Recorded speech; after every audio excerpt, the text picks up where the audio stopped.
Hey guys, so I know today's vlog slash just my video is going to be a little bit different than usual. Usually you're watching me just go around do whatever it is that I happen to be doing that day, but today I'm doing things a little bit differently.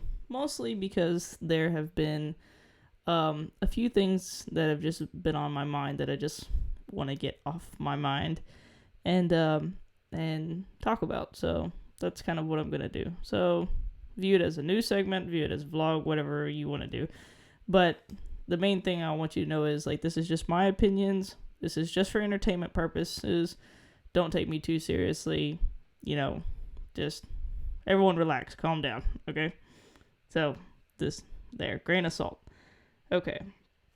First thing I want to talk about is millennial bashing. So been seeing a lot of this lately from older generations and stuff where for just some just crazy reason like all these older generations just have like a real problem with millennials and stuff. And again, this isn't everyone. I'm not getting particular or whatever and saying that every individual does this particularly or not. I'm just making a generalization here. But I have been hearing like a lot of just, I guess, kind of hate mail towards millennials and stuff, and I don't understand why. So, and what I originally heard it on that kind of upset me was on the Matt Patrick Show, which is an AM talk show based out of Houston. So, the other day, my husband and I, we were driving, and for some reason or another, I just wanted to listen to some talk radio, just some news or whatever. And so I turned on 1190, and it happened to be Matt Patrick Show. And they were talking about the Starbucks hashtag race together. And Matt Patrick had on this guest. He was a 55-year-old man who was very angry that Starbucks baristas who were in their 20s, which he said that were talking to him about race, and basically said that these young kids have no idea what they're talking about. They have no right to talk to me about race or whatever. That he's so much older and so much wiser, and basically who the heck are millennials to talk to me about anything? They don't know anything. So it was just kind of ironic because he was also saying that the guest was also saying that millennials don't listen to talk radio, while at the time my husband and myself, so two millennials, were listening to talk radio and driving through a Starbucks. So it was just like too perfect. But we couldn't find the phone number for the station that day, so we ended up having to call in at a later date. So which ended up being really cool. I ended up calling I found this funny video. I'll put the link in the description, but the video I found on YouTube was it's called like we're millennials and we're sorry, and it's just basically about like it's a whole bunch of millennials, and they're saying it's like a little commercial kind of campaign, just saying like we're sorry, we suck, and we know it.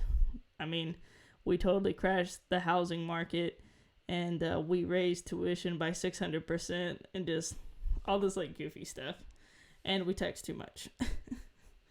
So I posted the video, and or I tweeted the link to the video out to Matt Patrick on the radio station, and he loved it, and he tweeted me back, and he said that he was going to use it in his show today. So I tune in and listen to his show and hear the video, and then he starts like talking about me and stuff, like really positively, and I was really surprised. I kind of thought that he was gonna bash me. I was really ready to take my butt whooping for posting that video.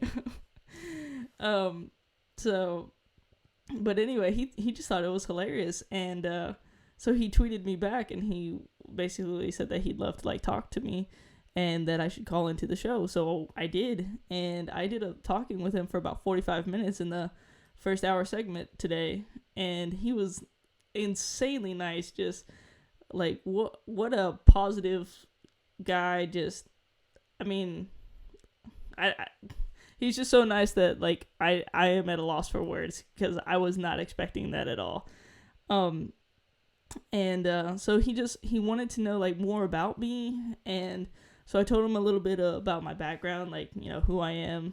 I'm 24, I'm married, I live with my grandparents, and blah blah blah, and I have my college degree, and it's just really hard to get a job right now and this kind of thing. So that's why I'm doing this. I'm trying to make my own job, like so many other millennials. We're trying to make something out of nothing, more or less, because there aren't very many options out there for employment and that kind of thing. So he was really gracious, and he really I guess admired my enthusiasm, and appreciated the fact that I called in and listened, and not necessarily always agree with him about everything, but the fact that I'm still willing to listen to other opinions and converse about them.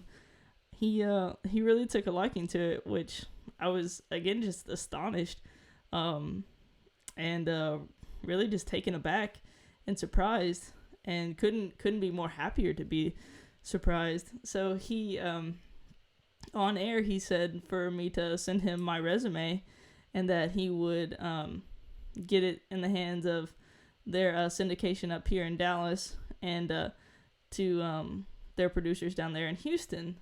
And that he's not promising anything, but that he would get it into the right hands, and if there is an opportunity there, that he would help me.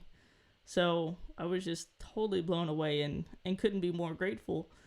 And that goes to say something, like I appreciate that, because I do see like a lot of this whole millennial bashing and stuff, and just people saying that we're lazy, we don't want to work, we text too much, we're all over Facebook, Twitter, blah blah blah blah blah. But for someone who he would be my parents' age. So for someone to see that I'm at least trying, and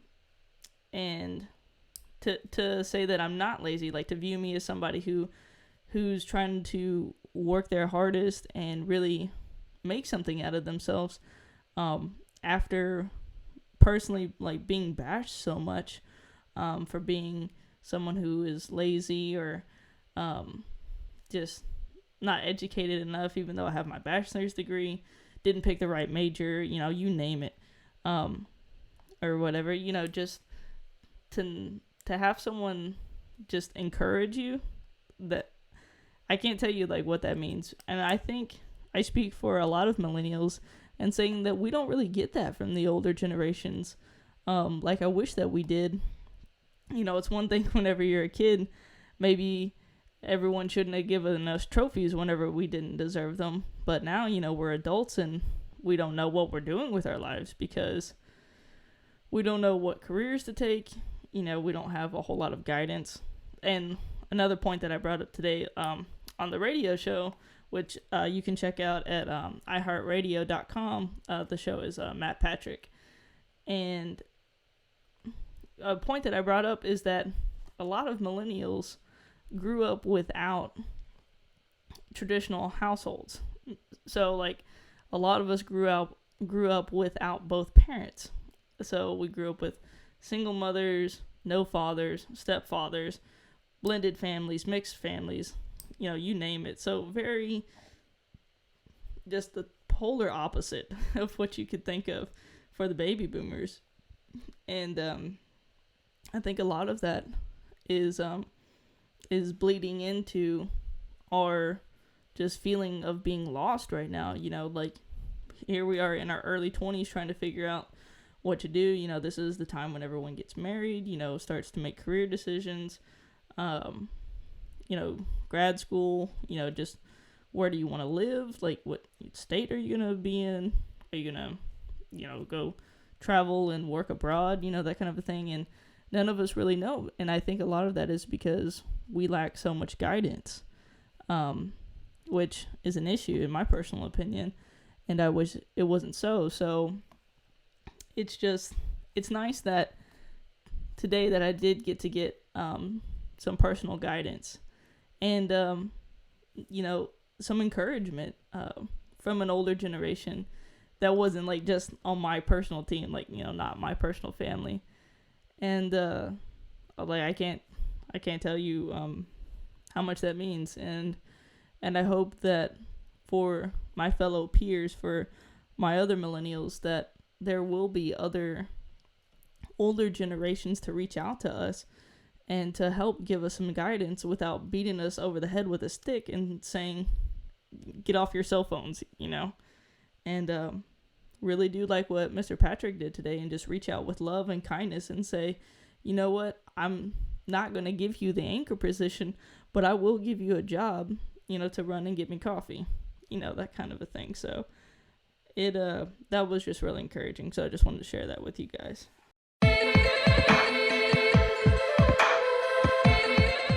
The next thing that I want to talk about is the Death with Dignity Act. So, like me, a lot of you probably saw Brittany Maynard's video this morning. If you didn't, I'll put the link in the description, but a short summary is basically that Miss Maynard was a terminally ill patient with brain cancer who knew that there was no cure, and the treatment options that were available to her would basically only prolong her life in suffering and then with the inevitable death. So Miss Maynard, along with her husband, decided to uproot from her home state in California to move to Oregon so that she could fulfill her goal to accomplish the Death with Dignity Act. So a couple things that I want to talk to you guys about that is, first of all, if you haven't seen Miss Maynard's video, go watch that first. Pause this, go watch that. Second, if you have not seen How to Die in Oregon, which is an documentary, it's a few years old now, and it's just impeccable. Love it. Bring your tissue boxes because that will make you cry. Go watch that as soon as you can. It's on Netflix, just for those who have it. So a couple things I want to talk to you about the Death with Dignity Act. So the issue is people who have terminally ill diseases, say, brain cancer, Lou Gehrig's disease, also known as ALS, amyotrophic lateral sclerosis. I spent my entire freshman year studying that disease as a biology major, quickly changed my major. It's terrible. Synopsis is, anyone could wake up tomorrow and have it, and it's terrible. So that MS, leukemia, any of these horrible diseases that have either little to no treatment options, or treatment is just this horrible, unbearable pain, such as radiation. God forbid. It's just terrible to even think about. And people know that their illness, their diagnosis is terminal. If you don't live in one of the 5 states in the U.S. that offers the Death with Dignity Act, what that means is that if you should choose to take your own life before the disease inevitably does take your life, that you won't receive, or that none of your family members will receive any part of your said life insurance policy, and you will be deemed a suicide victim. A lot of people, especially for religious purposes, have a huge issue with that. For example, you can be buried in certain cemeteries if you're seen as a suicide case. So, with that being said, I think it's pretty terrible that in cases like Miss Maynard, these people who know that they're going to die in horrible, just unthinkable ways, won't be able to die, won't be able to make their last decision and die with the dignity that they deserve and desperately want.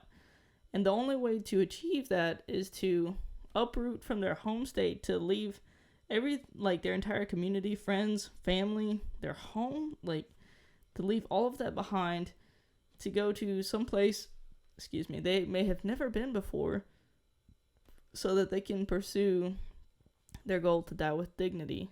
And I don't understand why that's the case. Why do politicians, government officials, why does government in any capacity have a right to say when human life ends?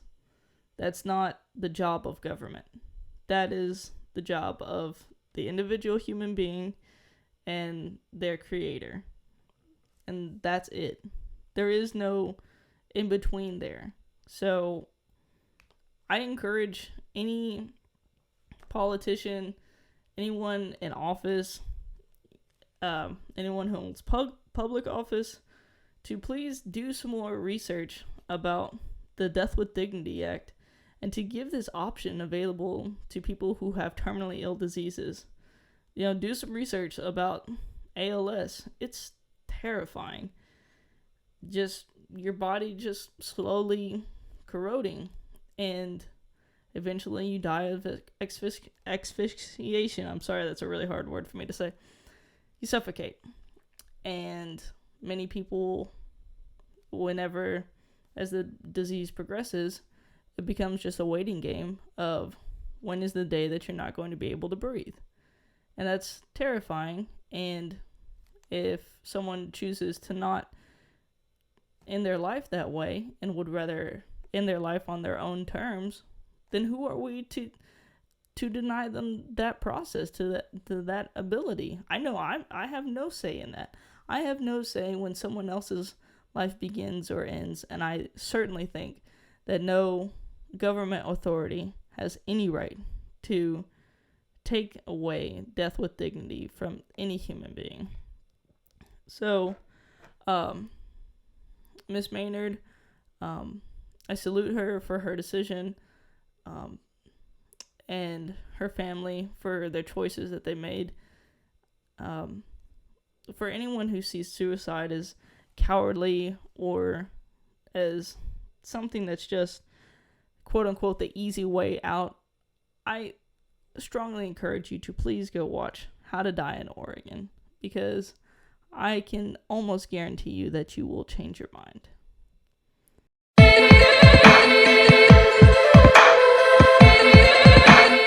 The last thing that I want to talk about is, I know this one's just a little bit goofy, but so Mr. Phil Robinson was in the news today, and as many of you know him, Phil, from the television show Duck Dynasty, which I am a fan of.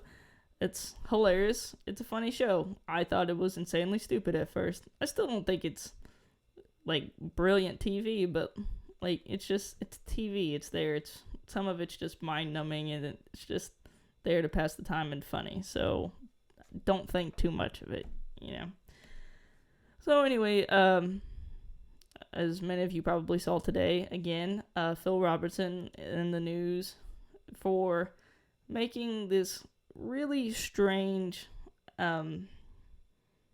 comment at this Christian convention that he was at. Basically, he proposed this hypothetical analogy of a group of atheists abusing a Christian family and what that might look like morally. And so to everyone who is just flipping out about this situation and just thinking, oh, Phil is crazy and, just whatever, he's just insane for saying that. I can't believe that he would want to do those things.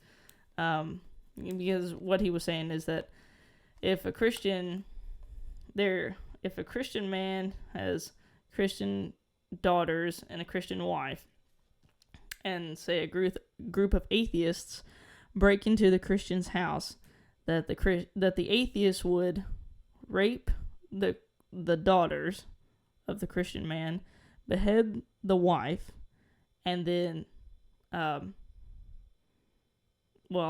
mutilate the Christian man, and basically laugh at it as though it were all fun and games because they have, quote unquote, no morality because they have no God.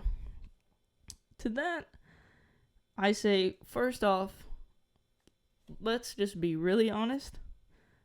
Phil Robertson is just an old man in a swamp. And honestly, who cares what Phil thinks?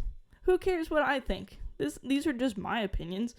You have every opportunity to change the channel, and if you think that I'm boring, then please do. And if you think that Phil's crazy, please do. I don't like his comments. I don't like what he said at all. I think it's personally ridiculous. And that's why I don't take it too seriously, is because I know that Phil is just an old man in a swamp, and he is not king of the world. So I don't clutter my mind and get all bent out of shape about what one old guy on a redneck TV show had to say, because he's not the king. Like, who cares? It's an entertainment show. Like, it doesn't matter what he thinks. So everyone just please relax, calm down. It was all a hypothetical. Phil is just a entertainment figure. Don't get bent out of shape. Here's the deal. Not all Christians think that atheists, Muslims, Jews, Hindus, what have you, are immoral. And I personally am a Christian and identify myself as such. And I believe that morality is a human thing. It's part of being human, regardless of religion or lack of religion. That's how, every human being knows that murder is wrong. There's not one culture that, among all human beings that sees murdering your best friend as a good time or murdering your family as great. I mean, mind you that there are like 1 out of 1 million people who have psychological mental disabilities and mental problems that do those horrible things, but the vast majority of human population sees those things as wrong and immoral. So I think that goes that speaks volumes in the fact that it doesn't matter your religion or not as far as morality, because humans have morality. That's part of what makes us human. As some say, it's what separates man from the beasts. For those a little bit more curious as to Phil Robertson's insight and basically what does that mean, like what pattern of doctrine, theology, philosophy is that, this could be described as deontology. So, basic deontology, the short synopsis, I only speak in like basic levels, but you can do your own homework. You have Google. But basically, what deontology is that morality is based on the rules set forth. In Phil's case, the rules are biblical law. And so that's what determines morality. Deontology isn't like specific to like Christianity or anything. All deontology is that morality is based on law. So that means that, say in America, like we have a law that hypothetically, that in America, if we had a law where if you steal a car, and you go to jail, then that is morally right because it's the law. So this is regardless of the fact if laws are changed or amended. It has nothing to do with that. Basically, whatever following the law is moral. So those who don't steal cars are moral. Those who do steal cars are immoral. And that's the basic breakdown of it. This goes opposite to the fact of what he was saying about what he believes atheists believe. So it's not necessarily what atheists believe.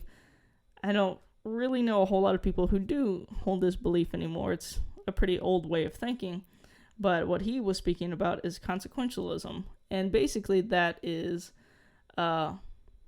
whatever is moral is based off the consequences of your actions. So in Phil's example, what he was saying is that atheists could do these horrible things to human beings, and as long as they were without consequence, that they were seen as morally right. So basically, under the consequentialist theory, if someone murders somebody and then gets away with it, then the murderer is morally right because they had no consequences. So that's what those are the two opposing theologies there. I don't adhere to either one of them, but I'm just putting it out there for those who are curious. I don't know, like, I don't think that I have a specific theory. I fall pretty in the middle, I guess, as far as I just think being moral is human. If I had to pick one, I like utilitarianism under Mill's thinking, which is basically whatever is most good. So basically, if it's best to jump on the grenade to save others, that is what is moral. So again, it's not, I don't entirely adhere to that because there's always exceptions to rules and so forth.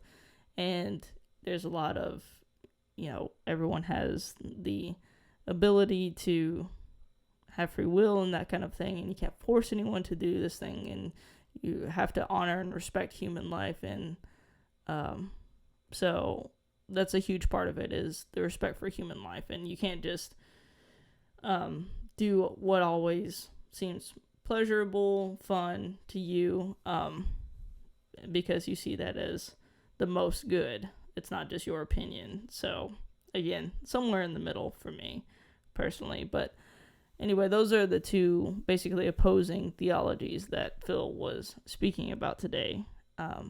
For those who think that they're just like totally wacky, they do exist as far as theories go, and they're old ways of thinking, but nonetheless they're there. So thank you guys so much for watching today's video. I know it was a little bit different, but thank you for sticking with me. If you are brand new to the show, please don't forget to subscribe, and I will see you guys tomorrow as always. Have a good one.